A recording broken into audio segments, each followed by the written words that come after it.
എവിടെ പോന്നു? അമ്മ എടുത്തോ. അപ്പൊ ഡ്രസ് മൊത്തം വെച്ചായി ഷവറാക്കിയപ്പോ ചിരിക്കുന്ന എന്റെ ഡ്രസ് മൊത്തം വെറ്റായി.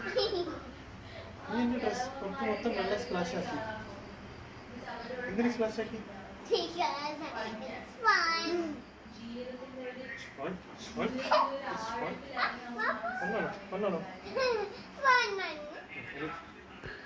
അങ്ങനെയാണോ?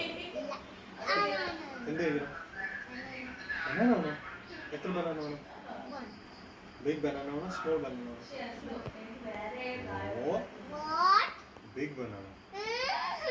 അതെ ബിഗ് ഗേൾ അല്ലേ? സ്റ്റാൻഡ് ആക്കാൻ നോക്കട്ടെ.